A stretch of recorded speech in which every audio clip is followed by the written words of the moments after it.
ఎఫెసీయులకు రాసిన పత్రిక 4వ అధ్యాయంలో మొదటి 3 వచనాలు మనం ఆరంభం కొరకై చదువుకుందాం.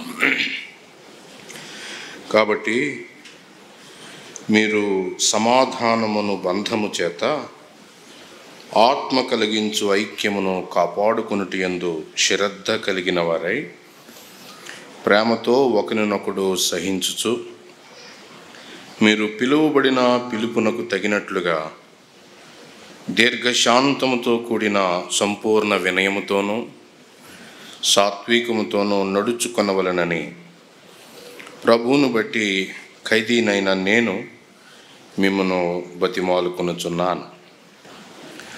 సంఘములో ఆత్మ పరిచర్యను గురించిన అంశం నాకు ఇచ్చారు. అందువల్ల పరిశుద్ధాత్మను గురించిన సంగతులు కొన్నింటిని మనం వినడానికి ప్రయత్నం చేస్తూ ఉన్నాం. పరిశుద్ధాత్మ దేవుని యొక్క దైవత్వంలో ఆయన ఉనికిని మనం వింటూ వచ్చాం. వ్యక్తిగా ఆయనకున్న లక్షణాలు విన్నాం. దేవునిగా ఆయనకున్నటువంటి లక్షణాలు మనం కొన్నింటిని మనము లేఖనాల నుండి చూస్తూ వచ్చాం. తర్వాత పరిశుద్ధాత్మ ఆయన పరిచర్యను మనం ఆటంకపరచకుండా ఉంటే మనకు కలిగే ఆశీర్వాదాలు ఏంటో మనం మొదటి తరగతిలో చూస్తూ వచ్చాం. రెండవది, ఒక పాపి తాను రక్షించబడ్డానికి ఎలాగున పరిశుద్ధాత్మ పరిచర్యను అతడు అనుభవిస్తాడో మనం వింటూ వచ్చాం. ఆయన రక్షణార్థమైన లేఖనాలు రాయించాడు అని, ఆ లేఖనాలను బట్టి ఒక పాపిని విశ్వాసం ఉంచేలాగా లేదా ఒప్పింపజేసేవాడు ఆయనే అని, ఆత్మ బోధకు ఒకడు ఒప్పుకోగా అతనిలో రీజనరేషన్, పునర్జన్మ, అలాగున పాపి విషయంలో పరిశుద్ధాత్మ పరిచర్యను మనం చూస్తూ వచ్చాం. తరువాత పరిశుద్ధాత్మ దేవుని యొక్క ఆ పరంపరలో, ఆ పాఠాల యొక్క వరుసలో ఆత్మదేవుని యొక్క పరిచర్యను ఆటంకపరచకుండా మనం ఎలాగున ఆయనకు సహకరించాలో మనం నేర్చుకుంటూ వచ్చాం. ఇప్పుడు ఈ సెషన్లో 2 పనులు నేను మీ ముందు చేయాల్సి ఉంది. ఒకటి ఆత్మ కలిగించే ఐక్యత, రెండవది ఆత్మ అనుగ్రహించు వరములు. చాలా పెద్ద అంశాలు. వాటిని పూర్తిగా వివరించడానికి నాకైతే సామర్థ్యం లేదు అని నేను గ్రహించి నాకు ప్రభు అనుగ్రహించిన కొన్ని మాటలు, నేను ఒప్పింపబడిన కొన్ని మాటలు నేను మీ ముందుకు తీసుకుని వస్తాను. ఈ సెషన్లో మనం 2 చూడబోతా ఉన్నాం. ఒకటి ఆత్మ కలిగించు ఐక్యత. ఎఫెసీ పత్రిక 4వ అధ్యాయంలో 2 చాలా సంగతులు ఉన్నాయి, కానీ 2 విశేషమైనవి. ఒకటి ఐక్యత, రెండవది సంపూర్ణత. అందుకే ఆయన వరాలు ఇచ్చాడు.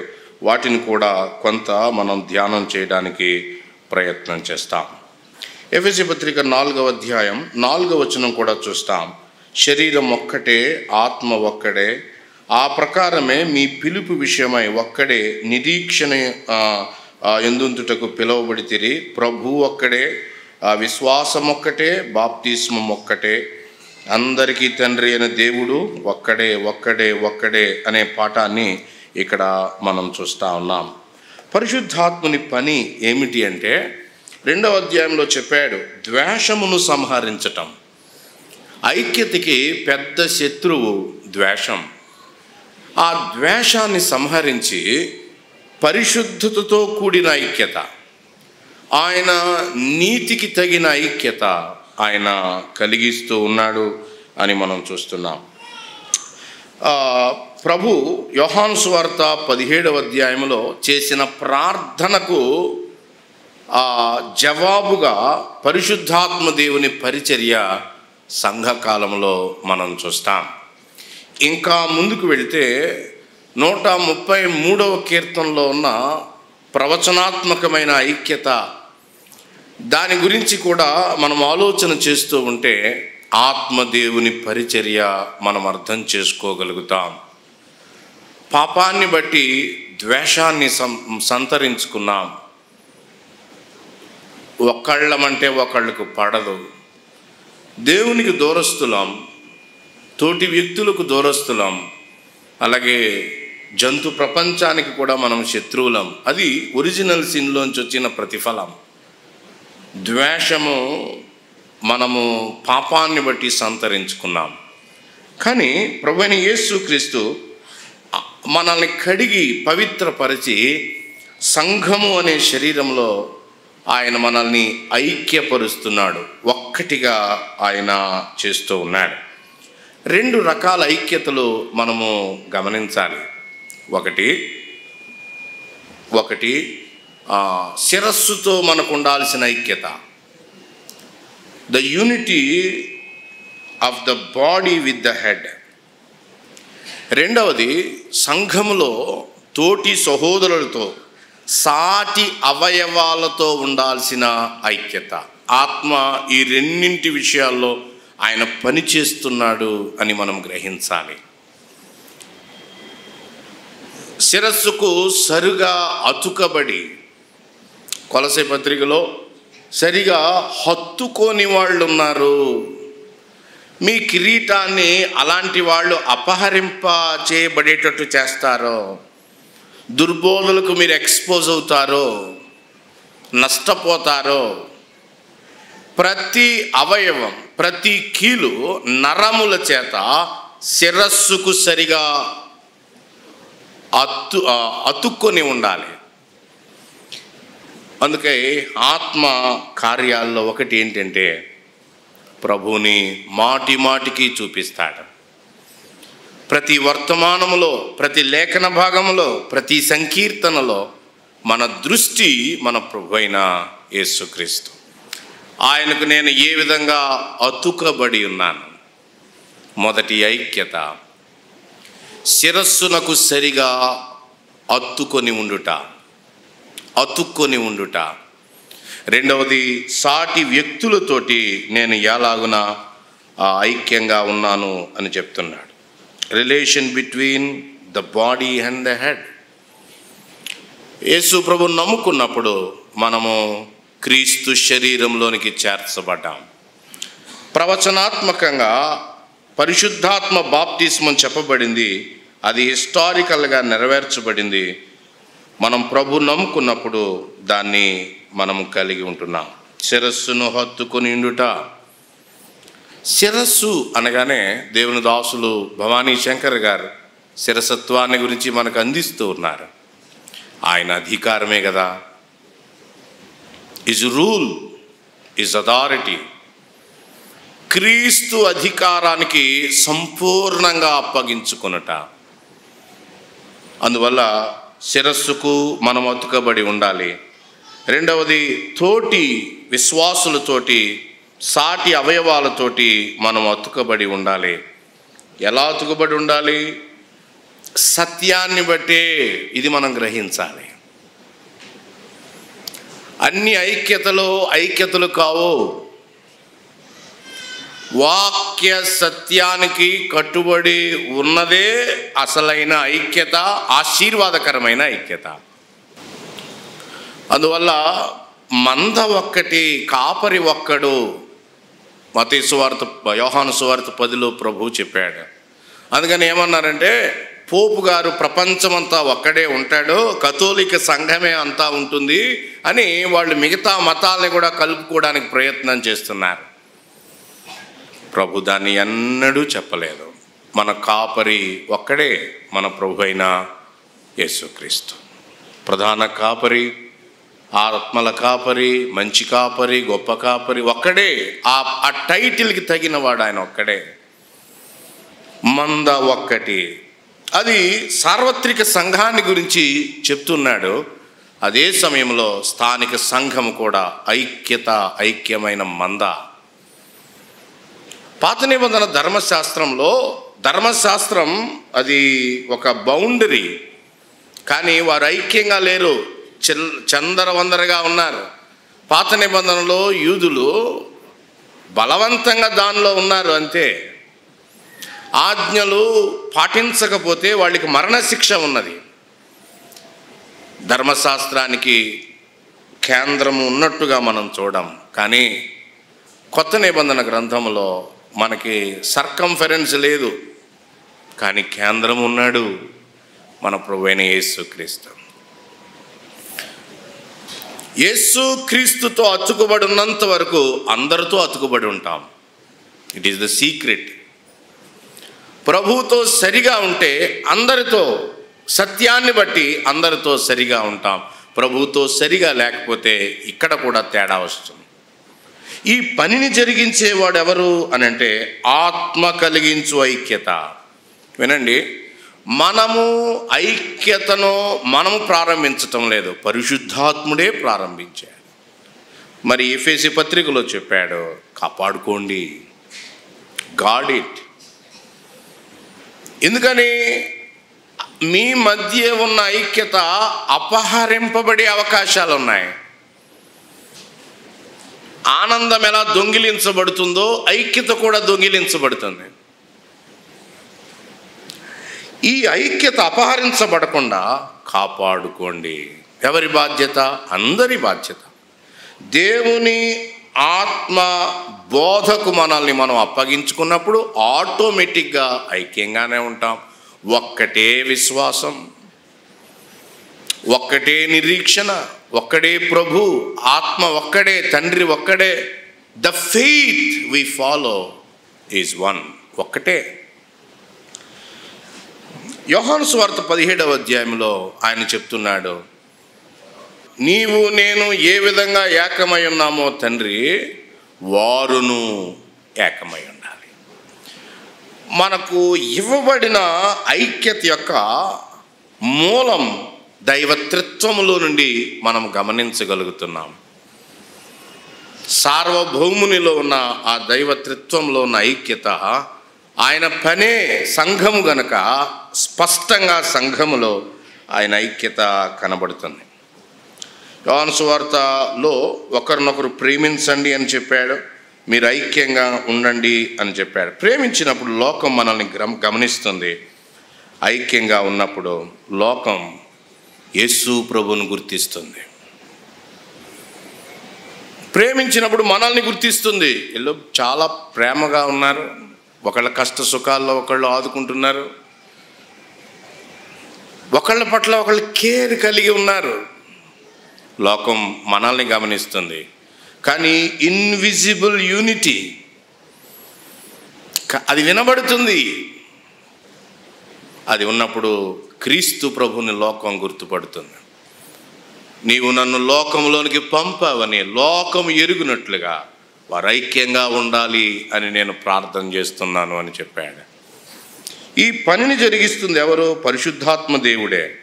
ఎఫెసీ పత్రికలో 1వ అధ్యాయంలో తండ్రి కార్యం చెప్పి దేవునికి స్తోత్రం అన్నాడు, కుమారుని కార్యం అని చెప్పి దేవునికి స్తోత్రం అన్నాడు, పరిశుద్ధాత్మ కార్యం అని చెప్పి దేవునికి స్తోత్రం అని అన్నాడు. ఈ ముగ్గురు పరిచర్యను ప్రస్తావిస్తూ 4వ అధ్యాయానికి వచ్చేసరికి విశేషంగా ఆత్మ పరిచర్యను చెప్తున్నాడు. పరిశుద్ధాత్ముడు భూమి మీద సంఘానికి మాత్రమే తెలుసు, లోకము ఆయనను ఎరగదు. The world doesn't know him. సంఘానికి మాత్రమే తెలుసు. అందువల్ల ఈ ఐక్యతను పరిశుద్ధాత్ముడు సంఘములో ఉండి ఆయన కలిగించాడు, కొనసాగిస్తున్నాడు. పరిశుద్ధాత్మ దేవుడు మన సంఘములో ఉండి ఏం చేస్తున్నాడు? ప్రతి మెంబర్ని క్రీస్తుతో కలుపుతున్నాడు. ప్రతి వ్యక్తిని, ఒక్కొక్కరిని ఐక్యమనే బంధము చేత బలపరుస్తున్నాడు. This is the ministry. ఇది ఆయన మన మధ్య జరిగిస్తున్న పరిచర్య. మనం వింటున్నట్లుగా మనమందరం ఐడెంటికల్గా ఉన్నాం, యూనిక్గా ఉన్నాం. నా అభిరుచి వేరు, నా ఇష్టం వేరు, నా ఆలోచన వేరు, నా పనితీరు వేరు, మీరు వేరు కదా. మనమందరం యూనిక్గా ఉన్నాం. కానీ మన మధ్య, విశ్వాసుల మధ్య, అవయవాల మధ్య ఇరిటేషన్ ఉండే అవకాశాలు ఎన్నో ఉన్నాయి. వాటినన్నిటినీ తొలగించి క్రీస్తును బట్టి ఆయన మనల్ని ఐక్యపరుస్తున్నాడు. This is the ministry. Kristu రాకడ వరకు అవయవాలు క్రీస్తుతోటి సరి అయిన సంబంధం, ఆత్మతో పరిచర్య ద్వారా ఒక వ్యక్తితో మరొక వ్యక్తి సరైన సంబంధం కలిగి, ఇది పరిశుద్ధాత్మ పరిచర్య. అన్ని సంఘాలే అందరం కలిసి ఉండాలి అనే ఆలోచన పొరపాటు ఆలోచన. జాగ్రత్త సుమా, మోసపోవద్దు. అన్ని ఐక్యతలు కాదు అని గ్రహించాలి. విశ్వాసం ఒక్కటే, దానిని బట్టే ఐక్యత. ప్రభు ఒక్కడే, ఆయనను బట్టే ఐక్యత. మిగతా దేని ద్వారా ఫామ్ అయినా అది ఆత్మ కలిగించే ఐక్యత కాదు అని మనం గ్రహించాలి. అలా అయితే ఈ ఐక్యతను మన మధ్య కోరుతున్న ప్రభు ఏం చేస్తున్నాడు అని అంటే, మనల్ని ఐక్యపరచటానికి, క్రీస్తుతో కలపటానికి, సంపూర్ణంగా అతుకబడి ఆ జీవాన్ని ఎల్లవేళలా పొందుకోవటానికి మనకు ఆయన వరములు ఇచ్చాడు. The assembly received gifts from him. రెండవ టాపిక్లోకి నేను వెళ్తున్నాను. ఆయన వరాలు. త్వరగానే మీకు తెలిసిన చాలా విషయాలు నేను ఊరకనే జ్ఞాపకం చేస్తాను. గుర్తు చేసుకొని మనం ప్రభువుని స్తుతిస్తాం. సంఘములో ఆయన చేస్తున్న పరిచర్య ఐక్య పరిచర్య. మొట్టమొదటిగా తెలుగు బైబిల్లో బంధువులు అనే మాట రాయబడింది, కానీ ఆదికాండం 13లో ఇంగ్లీష్లో బ్రదరన్. అబ్రహాము లోతులు కలిసి ఉండలేకపోయారు. కలహం ఉండకూడదు. మొదటి నుండి ఐక్యత మీద అపవాది దాడి చేస్తూనే ఉన్నాడు. పరిశుద్ధులు ఐక్యంగా ఉండడానికి అపవాదికి ఇష్టమే లేదు. ఎక్కడైనా మీరు చూడండి, ద మోస్ట్ అటాక్డ్ కుటుంబాల మీద, సంఘాల మీద అపవాది యొక్క తీవ్రమైన దాడి. భయపడాల్సిన అవసరం లేదు. పరిశుద్ధాత్మ దేవుని ఆ ఫెర్వెంట్ మినిస్ట్రీ, ఆయన మన మధ్య ఆసక్తితో పనిచేస్తున్నాడు. మనల్ని ప్రేమించి పనిచేస్తున్నాడు. మనము దుఃఖపరిచినా ఉన్నాడు, ఆర్పినా ఉన్నాడు. ఆయన మనల్ని కట్టాలి అనుకుంటున్నాడు. ఐక్యతను కాపాడుకున్నట్టు ఎందు శ్రద్ధ అంటే తర్వాత చెప్పాడు వరాల గురించి. ఆయన ఎలా పనిచేస్తున్నాడో చూడండి అయ్యా. 4 ముఖ్యమైన భాగాలు, లేఖన భాగాల్లో ఈ వరములను గురించి మనం వింటాం. మొదటిగా, వరములు సంఘానికి ఇవ్వబడ్డాయి. ఎందుకు? ఆ వరములు ఉపయోగించి పరిశుద్ధాత్మ దేవుడు నిన్ను నన్ను వాడుకొని సంఘాన్ని ఏం చేస్తున్నాడు? ఐక్యపరుస్తున్నాడు. అలా ఐక్యపరిచి క్రీస్తుకు కలిగిన సంపూర్ణతకు సమానమైన సంపూర్ణతకు తీసుకొస్తున్నాడు. అందుకని ఆయన వరములు ఇచ్చాడు. 4 భాగాలు ఉన్నాయి. రోమాపత్రిక 12వ అధ్యాయం 3 నుంచి 8 వచనాలు, అది ఒక భాగం. కొరింథీ మొదటి పత్రిక 12వ అధ్యాయం 13లో ప్రేమ గురించి చెప్పి, మళ్ళీ 14లో 12లో వరాలు వివరాలు ఇచ్చాడు. 13లో వాటిని ఏ విధంగా వాడాలో చెప్తూ, ఏ ఉద్దేశం ప్రేమ కలిగి వాడాలని చెప్తూ, 14లో అవి ఎలా వాడాలో, ఎలా ప్రదర్శించబడాలో చెప్తున్నాడు. రోమా 12, 1 కొరింథీ 12, అవి 12, ఇది 12. అలాగే ఎఫెసీ పత్రిక 4, పేతురు మొదటి పత్రిక 4, ఈ 2లో కూడా ఆత్మ వరాలను గురించి చెప్పాడు. మొదటిగా రోమాపత్రికలో దేవుడు అనే మాట మనం చూస్తాం. వరములు ఎవరెవరిచ్చారు, దైవత్రిత్వం ఎలా వరములు ఇవ్వడంలో నిమగ్నమై ఉన్నారని చూస్తూ, దేవుడు పంచి ఇచ్చిన అనే మాట ఉంది. తండ్రి ఇచ్చాడు, అది రోమాపత్రిక. కొరింథీ పత్రికలో ఆత్మవరములు, కృపావరములు వాడాడు, పరిశుద్ధాత్ముడు ఇచ్చాడు. ఎఫెసీ పత్రికలో క్రీస్తు, యేసు క్రీస్తు, ఆయన మృతుడై సమాధి చేయబడి ఆయన తిరిగి లేచాడు.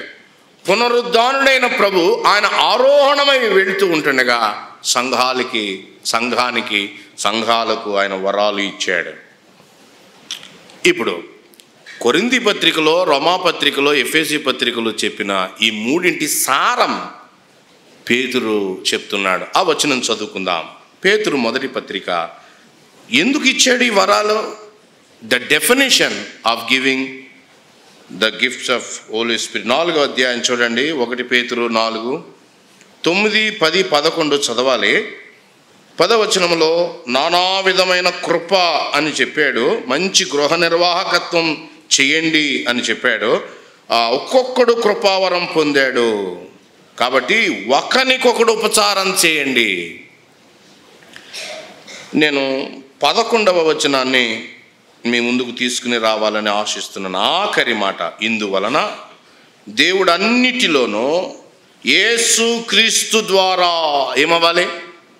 మహిమ పరచబడాలి. ఎందుకు? సంఘంలో అవయవాలన్నిటికీ ఆయన ప్రత్యేక సామర్థ్యం ఇచ్చాడు అని అంటే ఇక్కడ చెప్పాడు, దేవునికి మహిమ కలగాలి. ఎవరి ద్వారా? యేసు క్రీస్తు ద్వారా. The object of giving this gifts of holy spirit, charisma. అపాత్రులం కడిగి భద్రపరిచాడు, క్రీస్తు శరీరంలో చేర్చాడు, శిరస్సు కతికాడు, పని అప్పగించాడు. ఎందుకు? అవయవము తనను తాను ప్రదర్శించుకోవడానికి కాదు, దేవునికి మహిమ కలుగునట్లు. ఎన్నింటిలో? అన్నిటిలో ఆయనకు మహిమ కలగాలి. ఎవరి ద్వారా? యేసు క్రీస్తు ద్వారా. యుగ యుగములు మహిమయు ప్రభావమును ఆయనకుండును గాక. ఆమేన్. ఆయన ఐక్యత కలిగిస్తున్నాడు. ఐక్యత కొరకై అవయవాలన్నిటికీ ఆయన ప్రత్యేక సామర్థ్యం ఇస్తున్నాడు. దేవుని మహిమార్థమై ప్రభువైన యేసు క్రీస్తు ద్వారా. ఇది పేతురులో సమ్మరిని మనం చూస్తూ ఉన్నాం. రోమాపత్రిక 12వ అధ్యాయంలో కొద్దిసేపు మనం అక్కడ ఆగబోతున్నాం. రోమాపత్రిక 12వ అధ్యాయంలో ఆత్మ వరాలను గురించి దేవుడు ఇచ్చాడు అని చెప్తున్నాడు. అలా అయితే రోమాపత్రిక క్లుప్త విభజన మీ ముందుకు తీసుకుని వస్తాను. మొదటి 3 అధ్యాయాల్లో పాపాన్ని గురించి చెప్పాడు. 1వ అధ్యాయం అన్యులు పాపులు, 2వ అధ్యాయం యూదులు పాపులు, 3వ అధ్యాయం ఏ భేదము లేదు, అందరూ పాపులు. పరిష్కారం ఏంటి? 4-5 అధ్యాయాలు ఆయన మనల్ని నీతిమంతులుగా చేస్తాడు. ఆయన రక్తము ద్వారా, విశ్వాసము ద్వారా, పునరుద్ధానము ద్వారా ఆయన మనల్ని నీతిమంతులుగా చేస్తాడు.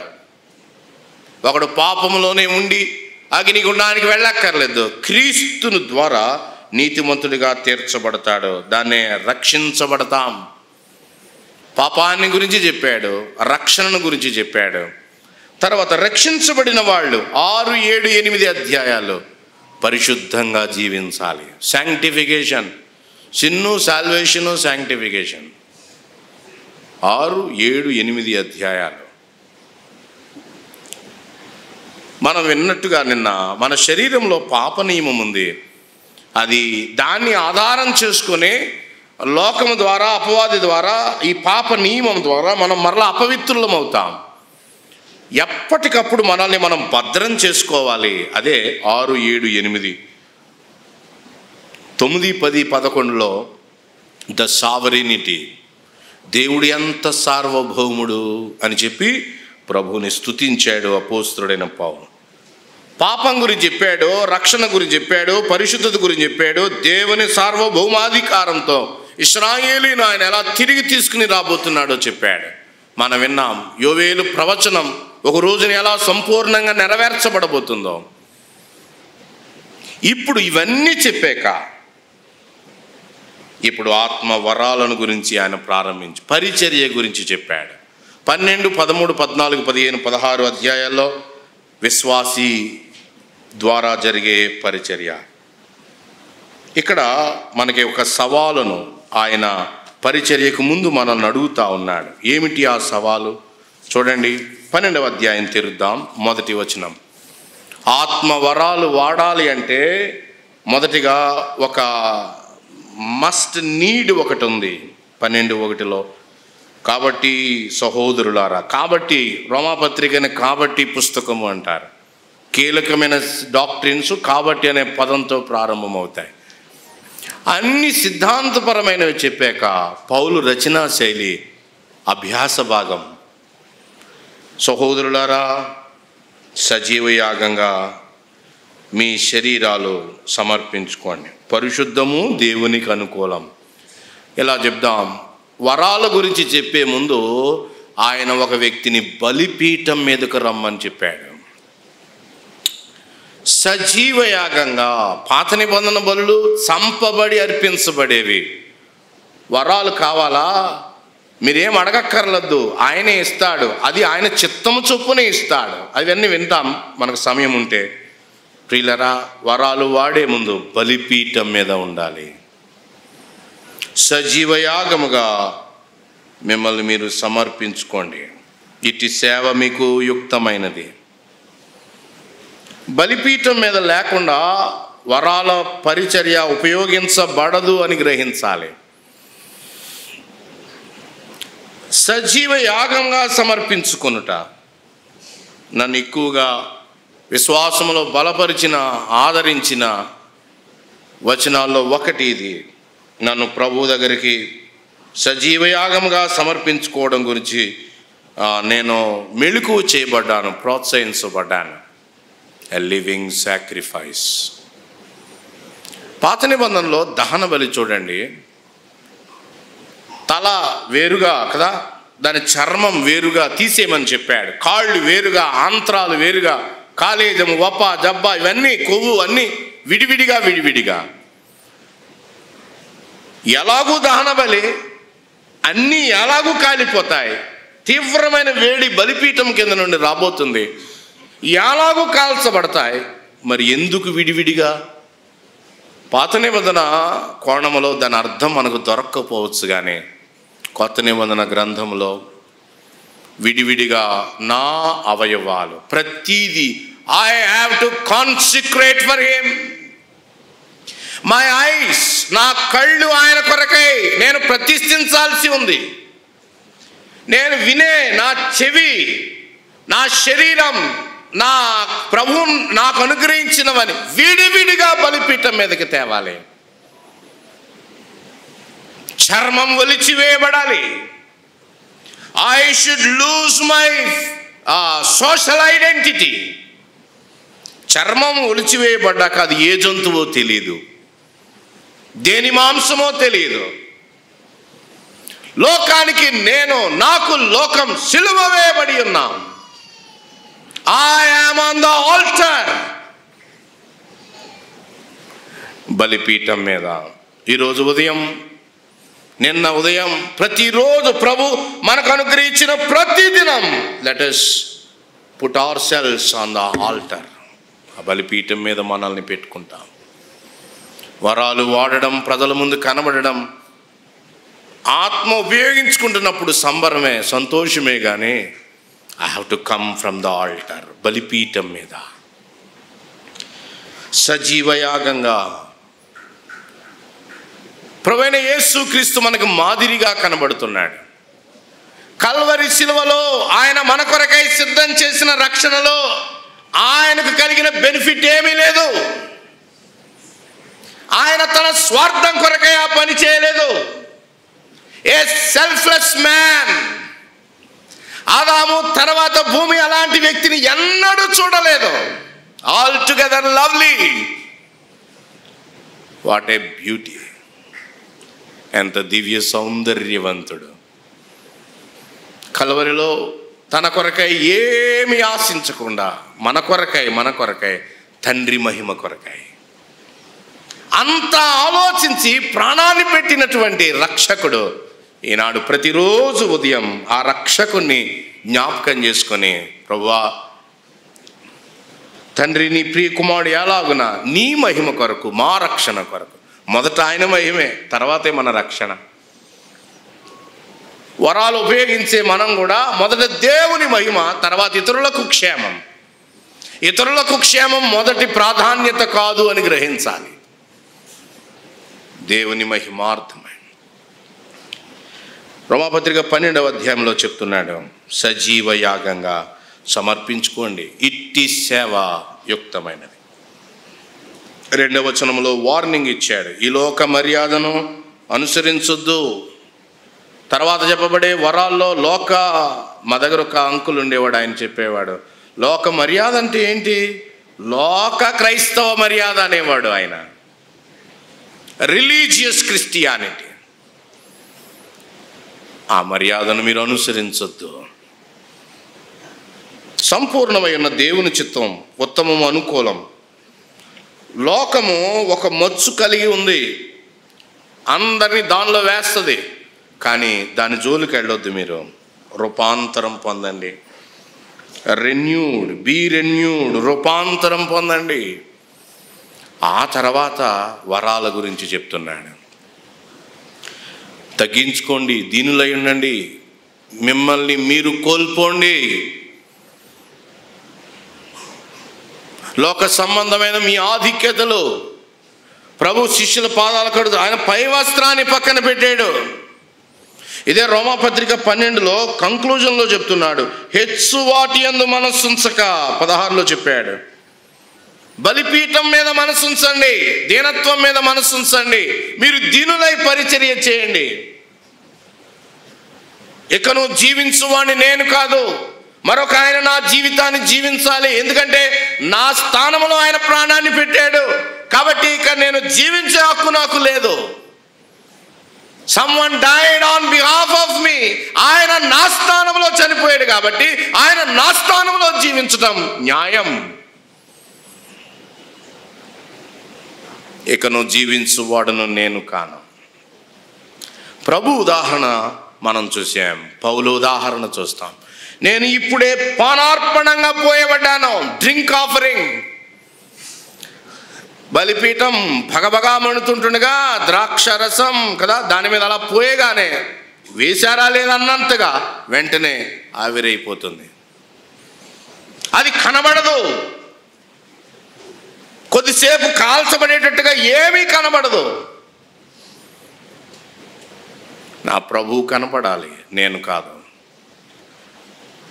ఈ వరాల గురించి ఆయన చెప్తూ బలిపీఠం మీద రండి. 2 మాటలు మీకు ఇక్కడ జ్ఞాపకం చేస్తాను. నాలో జరిగే సేవ, నా ద్వారా జరిగే సేవ. మొదటిగా నా లోపల నాకు జరిగే సేవ. ప్రభుకి ఇష్టం లేనివి కాలిపోవాలి, ఆయనకి ఇష్టమైనవి కూడా కాల్చబడి ఆయనకు అంగీకారం అవ్వాలి.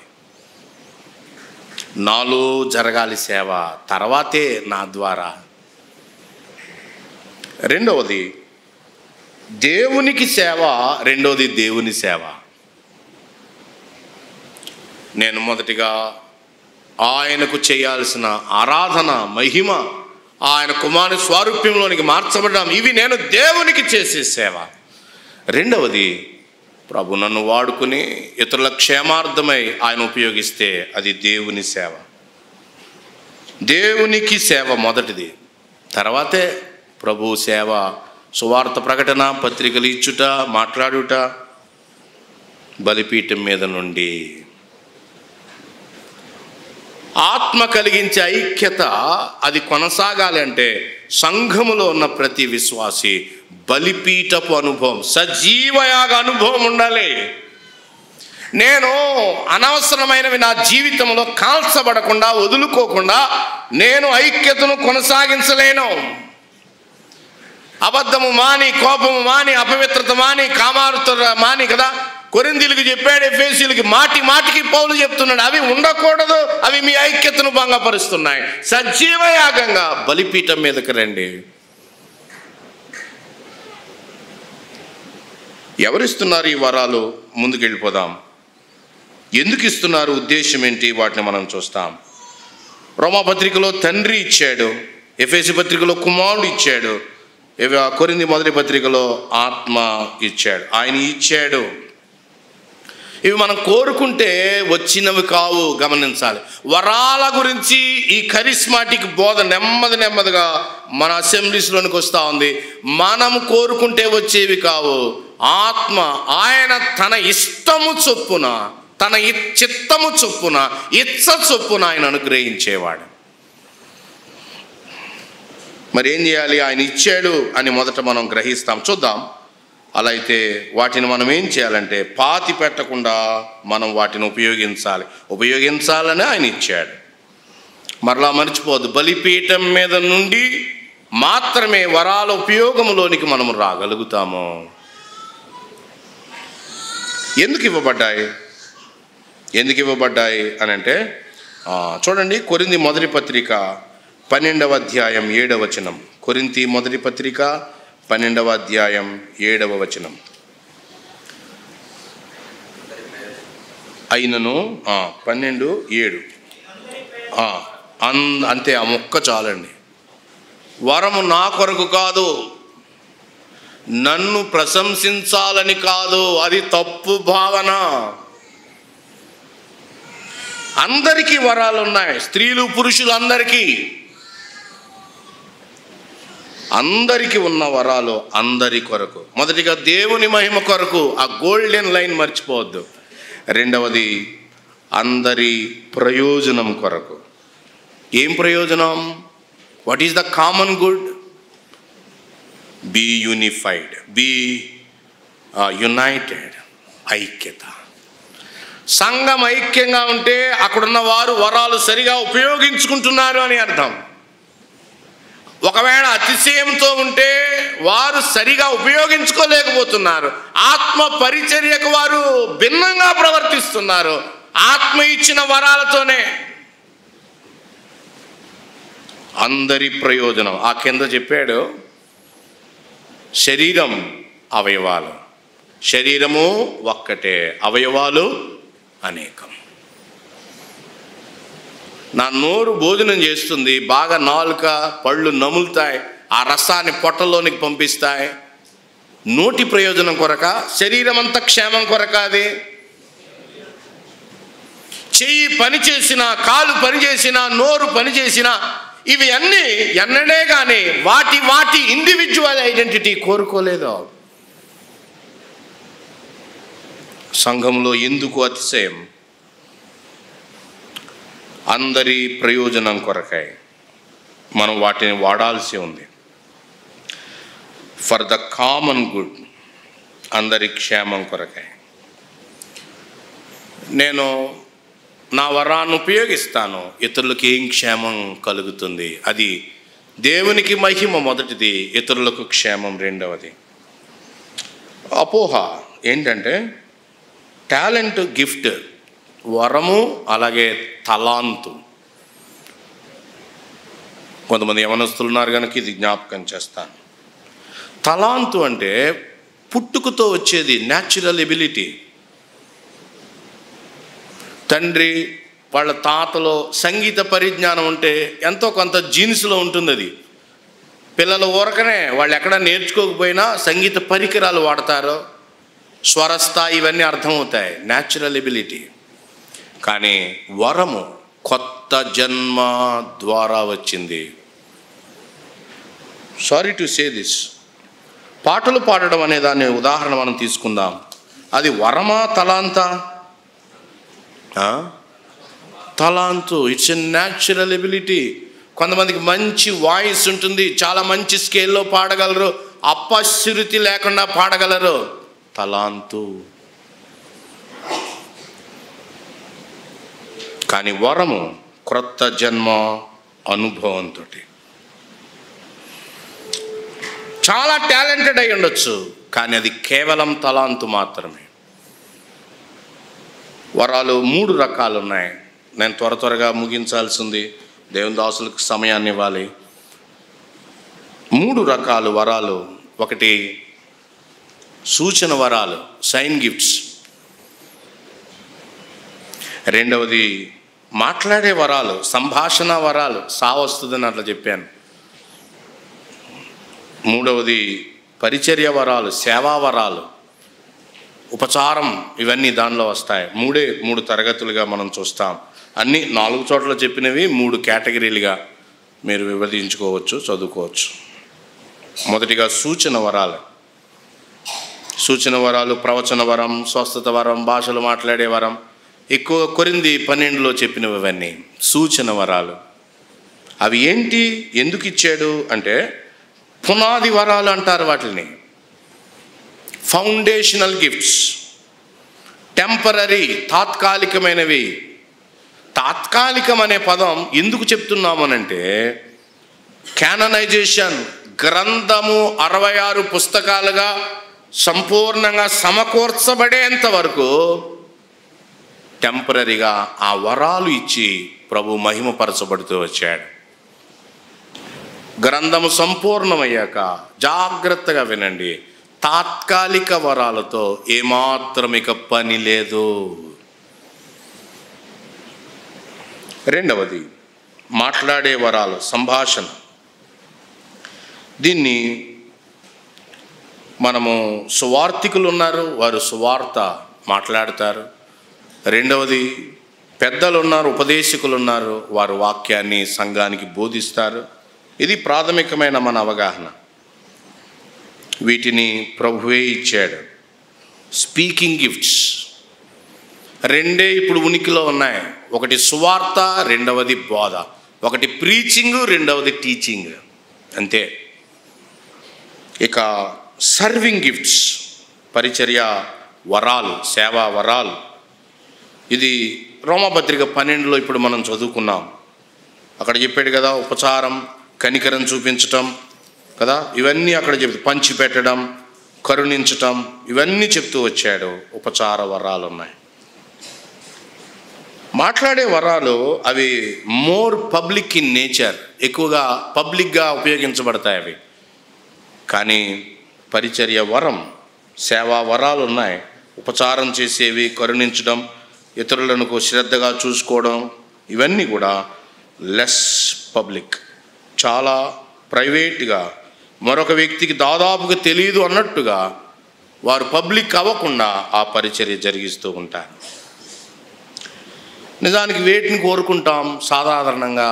బలిపీఠం లేకపోతే, బలిపీఠం మీద నుంచి రాకపోతే నేను కనపడాలి, నేను వినబడాలి అనే అహంతో మనం పని చేస్తాం. అది మొదటిగా ఆ వ్యక్తికి తీవ్రమైన నష్టాన్ని కలిగిస్తుంది. కర్ర, గడ్డి, కొయ్యకాలు లాంటి ఫలాలు తీసుకుని వస్తుంది. ప్రభు గణపరచబడాలి, అందరూ క్షేమం పొందాలి. ఇవి వరాలలో ఉన్నటువంటి వ్యత్యాసాలు. నా వరాన్ని నేను ఎలా గుర్తించాలి? నేను ఎవరు అడిగారు క్వశ్చన్ ఎవరు? దాన్ని ఎలా డెవలప్ చేయాలి? గుర్తించుట, వృద్ధి చేయుట. త్వరగా నేను జ్ఞాపకం చేస్తాను. కొరింథీ మొదటి పత్రిక 12:11లో చెప్పాడు. కొరింథీ మొదటి పత్రిక 12:11 ఆయన ఏమంటున్నాడు? తన చిత్తము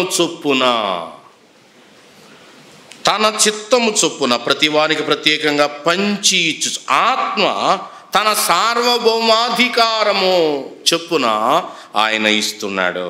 ఆయన ఇష్టం. ఇక్కడ కొంతమంది కరిస్మాటిక్ బ్రదర్స్ చెప్తున్నారు, మీరు కనిపెట్టండి వరాలు వస్తాయని. అది పూర్తిగా తప్పు.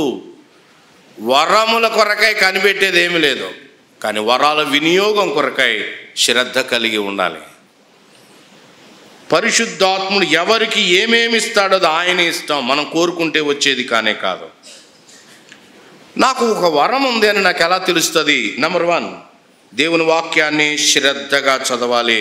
ఎన్ని వరాలు ఉన్నాయి, ఏమేమి ఉన్నాయి మొదట తెలియాలి. ముందే మీకు జ్ఞాపకం చేశాను, సూచన వరాలు ఆగిపోయాయి.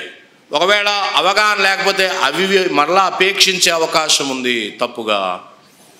కాబట్టి ప్రాపర్ స్టడీ అవసరం. రెండవది, హెచ్చు వాటి యందు మనస్సు వెళ్ళిపోతుంది.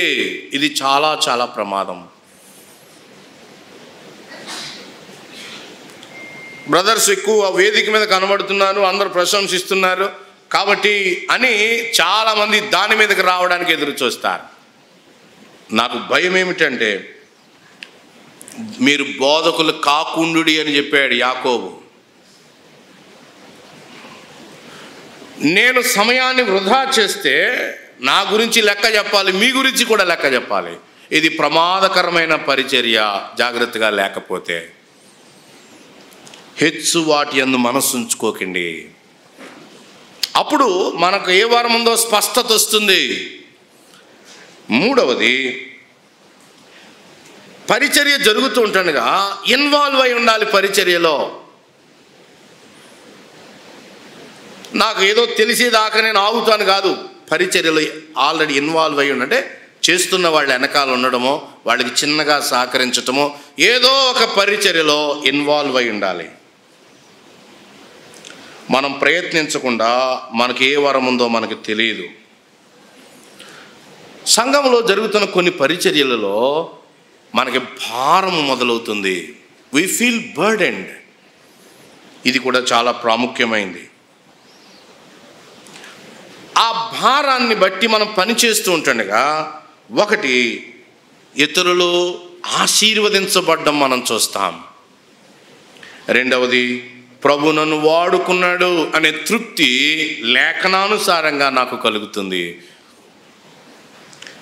ఐదవది, సంఘంలో ఉన్న సీనియర్ బిలీవర్స్, అనుభవజ్ఞులైనటువంటి సహోదరులు, వారు మనల్ని నడిపిస్తారు. వారు మనకి విషయాలు స్పష్టం చేస్తారు. వారి అనుభవం ద్వారా వారు మనకి స్పష్టత ఇస్తారు. ఎందుకు అనంటే ప్రతి వరం ఇతరులకు తెలుస్తుంది ఎంతో కొంత. సంఘంలో పెద్దలు గమనించి దాన్ని బయటికి తీసుకుని వస్తారు. తర్వాత ఒక్క వచనం చదువుకుందాం. సామెతల గ్రంథం, అది సిద్ధాంత గ్రంథం కాదు కానీ ఒక వచనం మనం చూస్తాం. సామెతల గ్రంథం 18వ అధ్యాయం 16వ వచనములో ఇక్కడ ఒక మాట చెప్తున్నాడు. సామెతల గ్రంథం 18:16 ఏమన్నాడు? గిఫ్ట్ గురించే చెప్తున్నాడు. ఇక్కడ కూడా ఇచ్చు కానుక వీలు కలుగజేస్తుంది. డోర్స్ ఓపెన్ అవుతాయి. ప్రభు నీకు వరం ఇచ్చాడు, డోర్స్ ఓపెన్ అవుతాయి. నన్ను పెద్దలు వాడుకోవట్లేదండి, సువార్థికుడు ప్రోత్సహించట్లేదు, నో కంప్లైంట్. ఆయన నీకు వరం ఇస్తే ఆయనే వాడుకుంటాడు. గొడవ చేయొద్దండి, తగాదా పెట్టుకోవద్దు, ముఖం తిప్పుకోవద్దు, అసమాధానంగా ఉండే మాటలు ఎసరొద్దు, తగ్గి ఉండండి.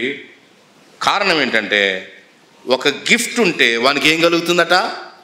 వీలు కలుగుతుంది. The doors will be open. తర్వాత అది గొప్ప వారి ఎదుటకు వానిని రప్పిస్తుంది. గిఫ్ట్ కనుక ఉంటే ఖచ్చితంగా ఆయన వాడుకుంటాడు. గొడవపడి తొందరపడి గలాటా పెట్టుకొని మనం ఏమీ చేయలేం. ప్రభు తప్పక వాడుకుంటాడు. తిమోతి లాంటి వ్యక్తి తనలో ఉన్న వరాన్ని నిర్లక్ష్యం చేయకూడదు అని పౌలు హెచ్చరిక చేస్తూ వచ్చాడు. కొంతమంది ఏమంటారంటే మాకే గిఫ్ట్ లేదండి, వచ్చి కూర్చుని వెళ్ళిపోతామంటారు. మన శరీరంలో పనికి రాని అవయవం అంటూ ఏదీ లేదు. సంఘంలో చేర్చబడిన ప్రతి క్రొత్త నిబంధన విశ్వాసి అందరికీ పని ఉన్నది. There is no fatal organ in our body. అందరికీ పని ఉంది. ఏం పని ఉంది అది మనం చూడాలి. ప్లంబరు మేస్త్రి పని చేయకూడదు, మేస్త్రులు వడ్రంగ పని చేయకూడదు. ఇప్పుడు సంఘాలు ఎలా ఉన్నాయి అనే భావన కలుగుతుందంటే మనము మన స్థానంలో ఉండాల్సిన అవసరత కనబడుతుంది. We need to stand in our positions where Lord has placed us. అయితే రెగ్యులర్గా సంఘ కార్యక్రమాలకి అటెండ్ అవ్వాలి, పరిచర్యలో ఉండాలి, సహవాసంలో ఉండాలి, వాక్యాన్ని చదవాలి. ఈ వరాలు వాడడానికి శక్తి ఆయనే దయచేస్తాడు. ప్రభు చెప్పాడు, పరిశుద్ధాత్ముడు వస్తాడు, మీకు శక్తిని అనుగ్రహిస్తాడు. మీకు వరాలు ఇచ్చినవాడు ఆయనే మిమ్మల్ని వాడుకుంటాడు. శక్తి కలిగి మనము పరిచర్య చేయటం. శక్తి కొరకై ప్రార్థన చేయమని ఎక్కడా చెప్పబడలేదు. కానీ ఆదిమ అపోస్తులు ధైర్యంతో వాక్యం చెప్పడానికి దేవాలయంలో ఆ దుర్బలునికి కాళ్ళు ఇవ్వటం కొరకై వారు శక్తి పొందారు. ధైర్యంతో సువార్త చెప్పారు. ఆత్మ కార్యాలు స్పష్టంగా ప్రజలు చూడగలిగేటట్టుగా వారు శక్తి పొందారు. ఆత్మ వారిని బలపరిచాడు. శక్తి లేకుండా మనము పని చేయలేం. పరిశుద్ధాత్ముడు ఇచ్చాడు, పరిశుద్ధాత్ముడు శక్తిని అనుగ్రహిస్తున్నాడు. దేవుని మహిమ కొరకై ప్రభువైన యేసుక్రీస్తు ద్వారా ఆత్మ కలిగించే ఐక్యత కాపాడుకుంటాం. 2 సంగతులు నేను ముగిస్తున్నాను. ఎఫెసీ పత్రికలో ఆత్మ పరిచర్యలో ఐక్యత, అలాగే వరములు ఆయనే కలిగించాడు, మనం కాపాడుకోవాలి. అలాగే సంఘములో వరములు ఇచ్చాడు. ఈ విషయంలో మనం స్పష్టత కలిగి ఉండాలి. ప్రభు మహిమ కొరకు వాడాలి. ఎన్నడే కానీ స్వార్థం కొరకై, పేరు కొరకై వాడితే ఎంతో నష్టపోతాం. ప్రియమైన సోదరి సోదరులారా, పరిశుద్ధాత్మ పరిచర్యను గుర్తించి ఆయనకు ఆటంకం లేకుండా ఉందాం. ఆత్మను ఆర్పొద్దు, ఆత్మను దుఃఖపరచొద్దు, ఆత్మానుసారంగా నడుద్దాం. ప్రభు ఈ మాటలు మన వినికిడిలో దీవించును గాక.